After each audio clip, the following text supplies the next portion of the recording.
Si vous souhaitez ouvrir vos Bibles à Éphésiens 3:20, vous le connaissez probablement, mais je vais le citer dans la Passion Translation, mais vous pouvez l'ouvrir si vous voulez. Aujourd'hui, je veux vous parler d'un état d'esprit sans jamais douter.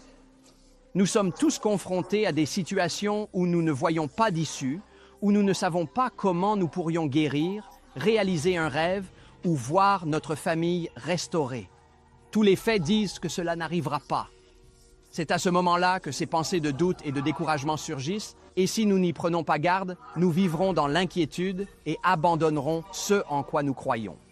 Mais Paul a dit dans Éphésiens 3, « Ne doutez jamais de la puissance de Dieu à agir en vous et à accomplir infiniment plus que votre plus grande demande. » Dieu n'a pas dit « Ne doute jamais de ce que tu ressens » ou « Ne doute jamais à cause du rapport médical » « Ne doute jamais à cause des difficultés financières. » Nous sommes humains. Le doute vient à nous tous. Il y a des moments où l'on se dit « Cela ne semble pas possible », mais nous le regardons avec nos propres capacités.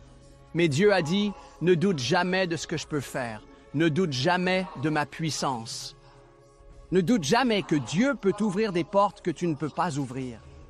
Ne doute jamais que Dieu peut te guérir malgré le diagnostic.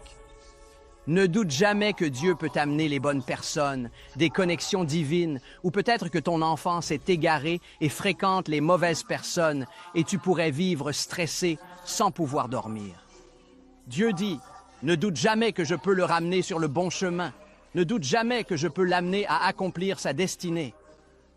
Mais ce qui nous décourage, c'est lorsque nous regardons les circonstances uniquement selon nos propres capacités. Cela semble trop gros, trop tard. Ce n'est pas grave. Tu ne fais pas ta vie tout seul. Il y a une force en ta faveur plus grande que toute force qui essaie de t'arrêter. Parfois, tu te sentiras désavantagé et ce à quoi tu fais face semble plus grand et plus fort, et tu n'as pas les relations, les fonds, ni le courage. Par tes propres moyens, tu es bloqué, mais ne doute jamais de la puissance de Dieu. Il a arrêté le soleil pour Josué. Il a ouvert la mer Rouge pour Moïse. Il a fait sortir 3 adolescents d'une fournaise ardente sans même l'odeur de la fumée. Il a ouvert les portes de la prison pour Paul et Silas. Il a ramené Lazare à la vie. Il a transformé Gédéon, qui était craintif et peu sûr de lui, en un héros puissant, qui a délivré les Israélites. Il a guéri ma mère d'un cancer en phase terminale. Il nous a donné une salle de basket pour y faire l'église. L'Écriture dit, « Y a-t-il quelque chose de trop difficile pour le Seigneur ?» Vous pouvez avoir des situations qui vous dépassent, qui semblent impossibles. Je ne dis pas que vous ne ressentirez pas le doute. Je dis qu'il ne faut jamais douter de la puissance de Dieu. Ne doutez jamais de ce que le Créateur de l'univers peut accomplir. Ce revers, cette impossibilité, c'est une occasion pour lui de se manifester dans votre vie. La façon de vaincre le doute, c'est de passer de ce que vous pouvez faire à ce que Dieu peut faire. Quand mon père est décédé et que j'ai pris la relève en tant que pasteur, je me sentais inadéquat, dépassé. Je n'avais ni la formation ni l'expérience. Mon père avait une grande personnalité, forte et puissante, alors que j'étais plus calme et réservé. Toutes ces pensées envahissaient mon esprit. « Joël, tu n'es pas à la hauteur, tu n'as pas ce qu'il faut, tu vas te ridiculiser là-haut. » La vérité, c'est que j'avais des doutes sur mes capacités, des doutes sur ma force, des doutes sur la survie de l'Église. Mais ce qui m'a permis de continuer, la raison pour laquelle je n'ai pas cédé à mes doutes, c'est que je n'ai jamais douté de ce que Dieu peut faire. Je crois qu'il est tout-puissant, que rien ne peut lui résister, et que lorsque nous sommes faibles, sa puissance se manifeste le plus. Je n'ai cessé de me rappeler, « Tu es le Dieu qui m'a choisi avant que je puisse te choisir. Tu es le Dieu qui me connaissait avant même que je sois formé dans le ventre de ma mère. Le Dieu qui marche devant moi et aplanit les sentiers tortueux. Le Dieu qui mène mes combats. Le Dieu qui m'a couronné de ta faveur. » Tu ne traverses pas la vie tout seul. Arrête de te concentrer uniquement sur tes capacités, ton talent, tes ressources. Cela va te pousser à douter. Pour atteindre ta destinée, tu vas devoir affronter des situations qui te dépassent, où tu seras en infériorité numérique, où tu n'auras ni l'expérience, ni les fonds nécessaires, et où cette situation juridique devrait te faire sombrer. C'est à ce moment-là que beaucoup de gens cessent de croire, vivent dans l'inquiétude. Essaie une autre approche. Dieu, j'ai peut-être de nombreuses bonnes raisons de douter dans ma vie, mais je ne douterai jamais de ta puissance infinie. Je sais que tu es toujours sur le trône, tu continues de ramener à la vie ce qui est mort. Tu guéris encore les malades, tu multiplies toujours les pains et les poissons. Tu prends encore ceux qui ont peur et tu en fais de puissants héros. N'importe qui peut se décourager, n'importe qui peut se convaincre d'abandonner. Je te demande d'être une personne qui ne doute jamais. Ne doute jamais de ce que notre Dieu peut accomplir. Ne doute jamais de sa puissance pour renverser les situations. Ne doute jamais de sa faveur pour ouvrir des portes que tu ne pourrais pas. Ne doutez jamais de sa capacité à restaurer, à vous donner la beauté en échange des cendres, à vous rendre justice pour les torts subis, à transformer votre deuil en danse. Voyez-vous, lorsque nous traversons des difficultés et des situations injustes, les mensonges du « jamais » commencent à se faire entendre. Tu ne seras plus jamais heureux. Tu ne rencontreras jamais quelqu'un de nouveau. Cette perte, cette rupture, la façon dont tu as été élevé, tout cela te met en position de faiblesse. Ne croyez pas à ces mensonges. Dieu connaît tout ce que vous avez traversé, chaque blessure, chaque injustice, chaque nuit de solitude.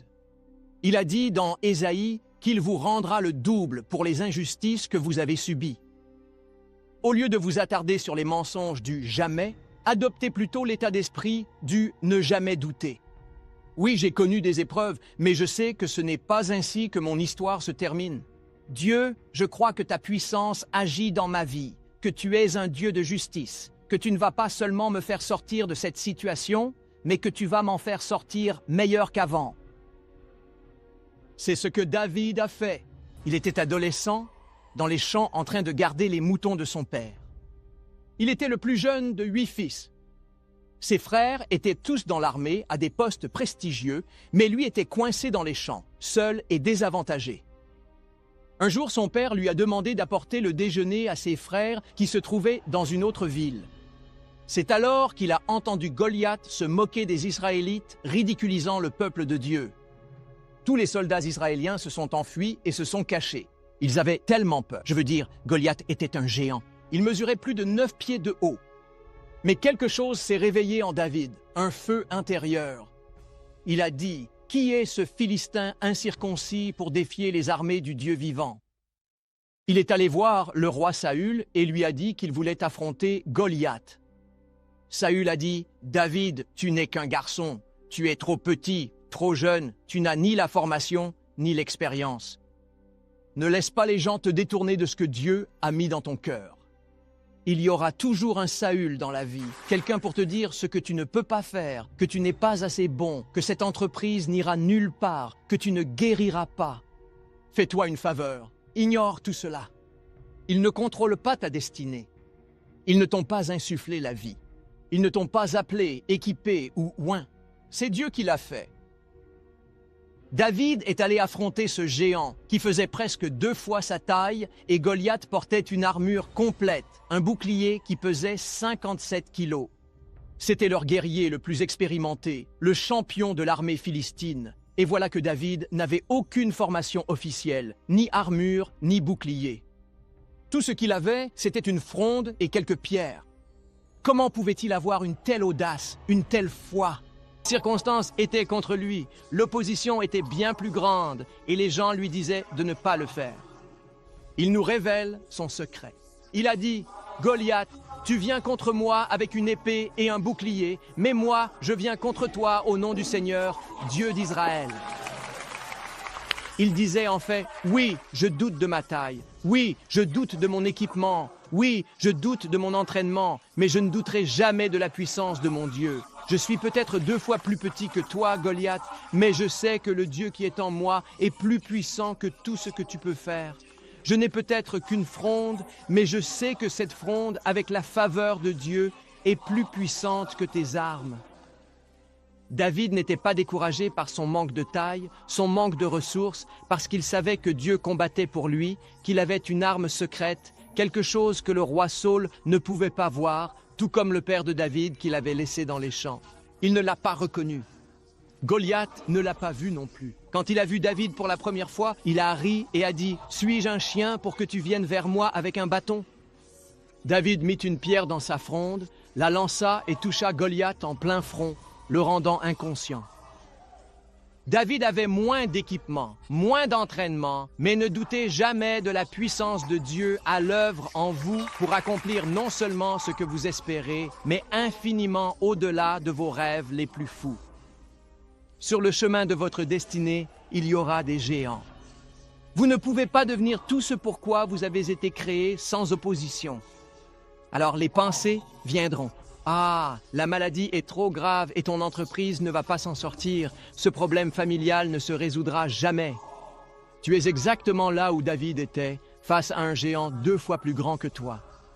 Tu peux faire comme les autres hommes de l'armée, fuir, te cacher, te laisser convaincre d'abandonner ton rêve. Ou tu peux gérer le doute autrement, comme David, sans nier le géant, sans te convaincre toi-même, je n'ai pas peur, je n'ai pas vraiment ce problème. C'est normal d'être honnête. Dieu, j'ai des doutes sur ce que je peux faire. Ce géant me dépasse complètement. Je sais que, naturellement, je n'ai aucune chance, mais Dieu, je ne douterai jamais de ta puissance. Je sais que tu combats mes batailles. Tu souffles sur ma fronde. Tu vas manifester ta force dans ma vie.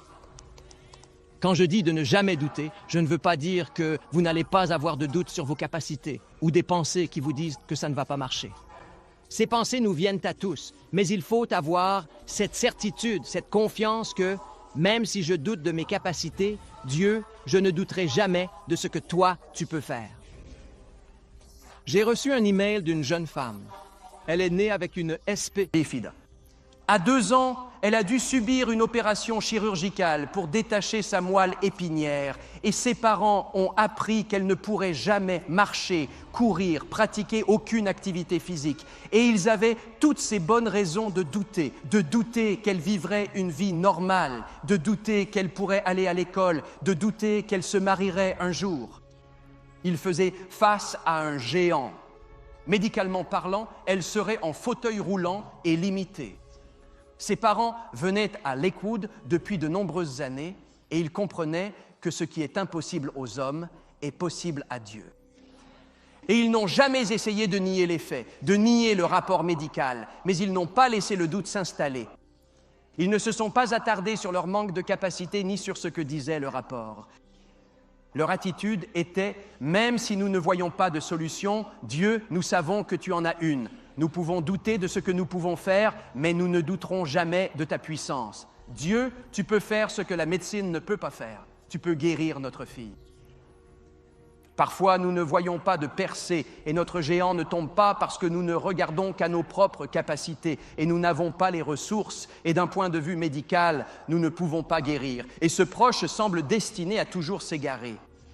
Nous le regardons d'un point de vue naturel, mais Dieu est surnaturel. Il va faire des choses qui dépassent la raison et la logique, des choses qui sortent de l'ordinaire. Vous ne pourriez pas le prévoir. Vous ne pourriez pas le mettre sur papier. Cela va défier toutes les probabilités. Chaque jour, sa mère faisait faire de l'exercice à ses petites jambes tout en proclamant sa foi sur elle, en déclarant et en remerciant Dieu pour sa guérison. À 11 mois, à la grande surprise des médecins, elle a commencé à marcher. Ils ne pouvaient pas l'expliquer. Elle a rejoint la chorale des enfants ici à Lakewood. Elle adorait chanter et danser. Mais à l'âge de 10 ans, il y a eu un problème avec sa moelle épinière et elle a dû subir une opération d'urgence. À son réveil, elle était paralysée du cou jusqu'aux pieds et le médecin lui a dit qu'elle ne pourrait plus jamais marcher. Ils ont fait tout ce qu'ils pouvaient, médicalement parlant, mais ils sont arrivés au bout de leur capacité et bien sûr, des doutes ont envahi son esprit. Les médecins ne peuvent rien faire et je ne peux même pas bouger. Elle aurait pu rester là, vaincue, amère, en colère, mais elle a dit « Dieu, tu l'as déjà fait pour moi une fois, je sais que tu peux le refaire pour moi. » Elle a dit au médecin « Je suis entrée ici en marchant et je sortirai d'ici en marchant. » Toutes les circonstances disaient qu'elle était paralysée, que sa vie était limitée, qu'elle devait l'accepter. Mais au fond d'elle, elle pouvait entendre Dieu lui murmurer « Tu marcheras de nouveau. » Il y aura toujours 2 voix qui se disputent ton attitude. la voix du doute et la voix de la foi. Souvent, les voix du doute sont les plus fortes. Elles vont assaillir votre esprit. Tu ne peux pas guérir. Tu ne peux pas te débarrasser de cette addiction. Ton entreprise n'y arrivera pas. Vous vous réveillez la nuit et les pensées continuent d'affluer. Mais si vous prenez le temps de vous calmer, il y a une autre voix, une voix douce et subtile. C'est Dieu qui vous parle, disant « Je mène ce combat, cela aussi passera, tu vas t'en remettre, la guérison arrive, la liberté arrive, l'abondance arrive. » Maintenant, c'est à vous de choisir. Allez-vous laisser la voix du doute s'exprimer, vous inquiéter et vous attarder sur des pensées négatives du genre « ça n'arrivera jamais » ou allez-vous faire ce que Paul a dit et dire « Non, merci, je ne douterai jamais de ce que Dieu peut faire dans ma vie. Dieu, je sais que ta puissance est plus grande que tout ce qui essaie de m'arrêter. » C'est cela qui permet à Dieu de faire plus que ce que vous pouvez demander ou imaginer. Mais la difficulté, c'est que nous pouvons douter de nos propres capacités. Nous pouvons avoir des pensées à cause du rapport médical, de la situation financière. Ce n'est pas grave. L'essentiel, c'est de ne jamais douter de ce que Dieu peut faire. Si vous cessez de vous concentrer sur vos propres capacités, sur ce que vous avez, sur ce que vous pouvez contrôler et que vous mettez l'accent sur ce que Dieu peut faire, c'est ainsi que vous restez dans la foi. C'est ce qui pousse Dieu à se manifester dans votre vie.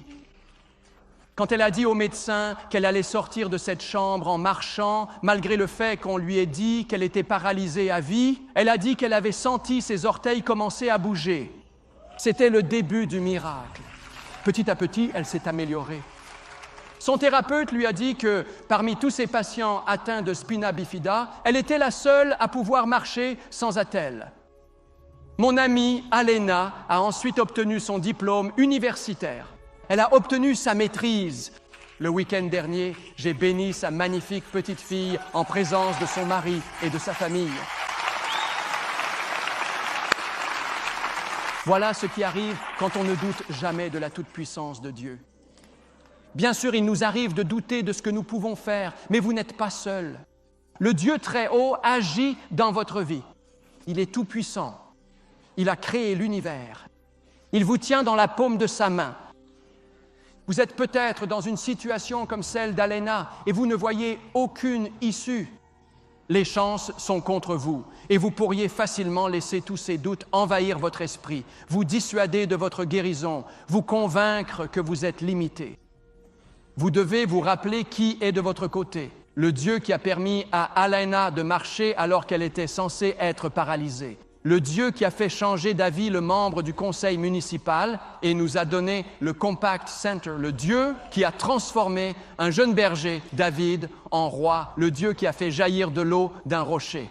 Le Dieu qui a donné un bébé à Sarah à 90 ans. Le Dieu qui a emmené Joseph de la fosse au palais. Le Dieu qui a rendu Élisée invisible à l'ennemi. Le Dieu qui a donné à Isaac 100 fois plus que ce qu'il avait planté lors d'une famine. Le Dieu qui a multiplié les 5 pains et les 2 poissons pour nourrir 1000 personnes. De qui parle-t-on? C'est notre roi? C'est notre Dieu. Ouais. Ne doutez jamais de sa grande puissance. Ouais. Parce que lorsque vous vivez véritablement à partir de ce lieu de foi profonde, c'est précisément là que les géants tombent, c'est là que la guérison surnaturelle et divine arrive, c'est là que des miracles se produisent, c'est là que la délivrance se manifeste, c'est là que...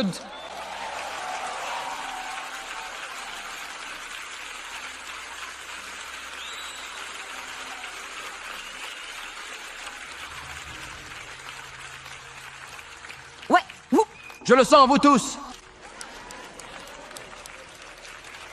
Ouais.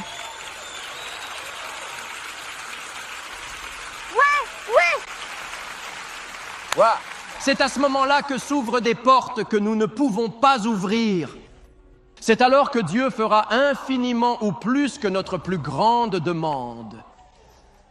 Il y a quelques années, nous nous rendions à l'une de nos nuits de l'espoir dans une autre ville. Nous avions quitté l'hôtel et roulions vers le lieu de l'événement. Ça commençait à 19h30, mais la circulation était vraiment mauvaise sur les autoroutes. Tout était bouché. Le trajet devait nous prendre 30 minutes, mais nous roulions déjà depuis 1 heure et il ne semblait pas que nous arriverions à l'heure. Notre assistant a appelé le lieu pour leur expliquer la situation. Ils ont dit « Ne vous inquiétez pas, nous allons envoyer la police pour venir vous chercher. » 2 policiers nous ont rejoints sur l'autoroute. L'un des agents est monté dans notre voiture pour conduire. Il s'est engagé sur la bande d'arrêt d'urgence et a commencé à dépasser tout le monde. Les gens nous regardaient, klaxonnaient, comme pour dire « Qu'est-ce que vous faites? Remettez-vous dans la file. » Il n'y a pas prêté attention. Il a juste continué. Une fois la circulation dégagée, il n'a pas respecté la limitation de vitesse. Il roulait à 65-70. Nous avons dépassé d'autres policiers. Ils ne nous ont pas arrêtés. Quand ils voyaient l'agent conduire notre voiture, ils nous faisaient simplement signe de la main. Quand nous sommes arrivés au centre-ville, il n'a pas attendu que le feu passe au vert. Si la voie était libre, il grillait le feu rouge. Les autres policiers au coin de la rue nous faisaient signe. Aucun problème. Voilà le point important. La raison pour laquelle nous pouvions enfreindre la loi, c'est parce que la loi était avec nous dans la voiture.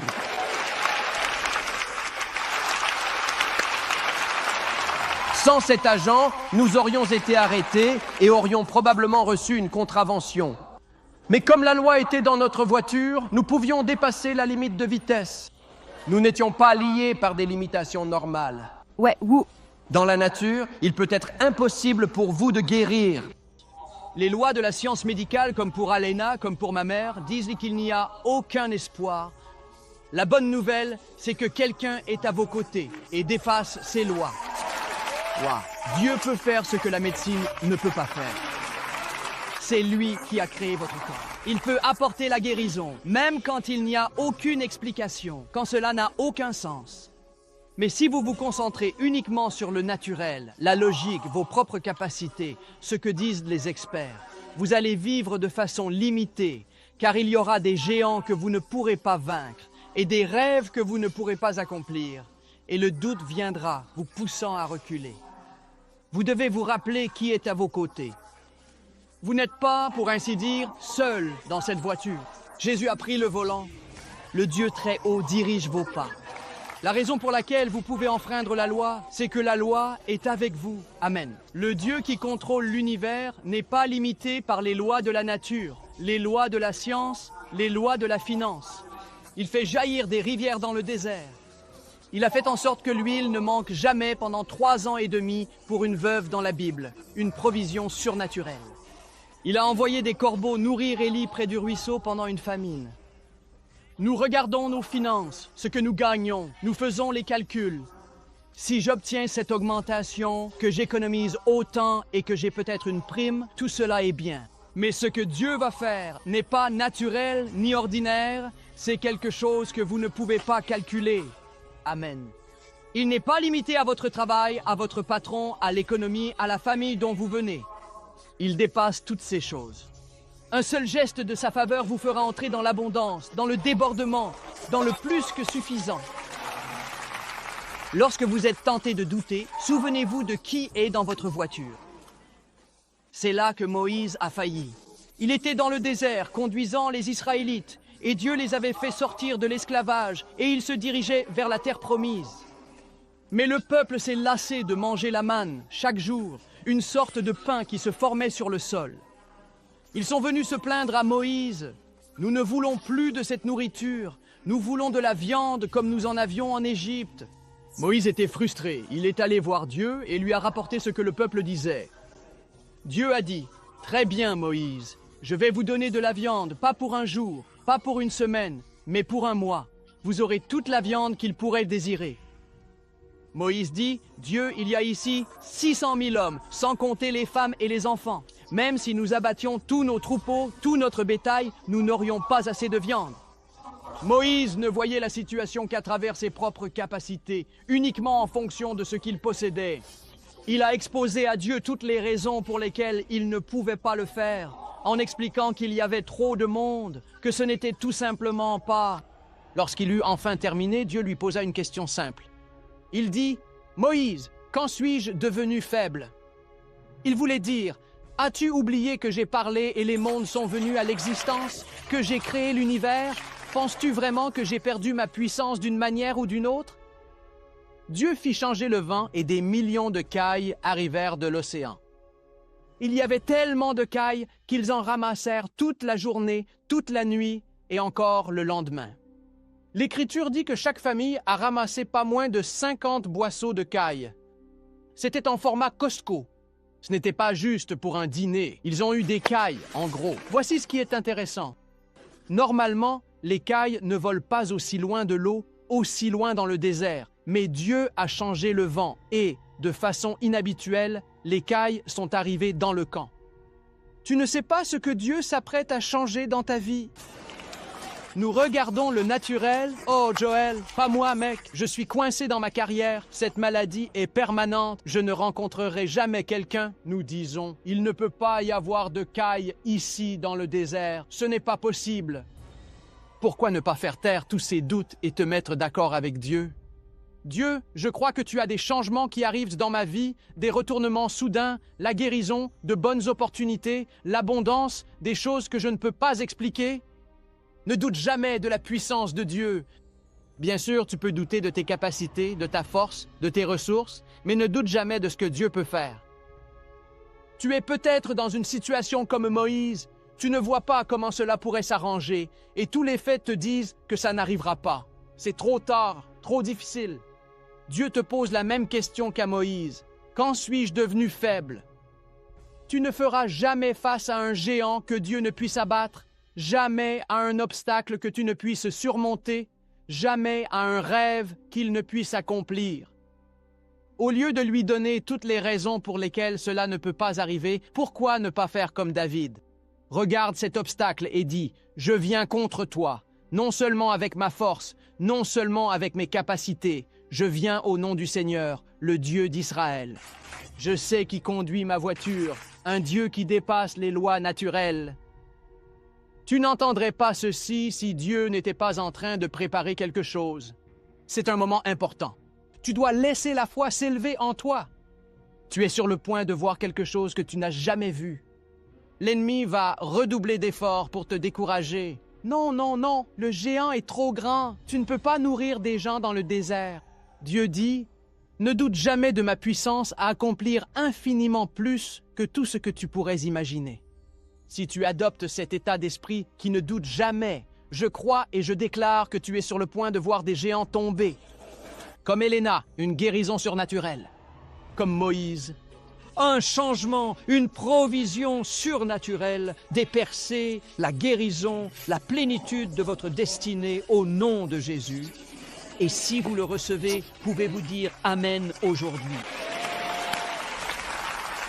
Amen. Prions ensemble.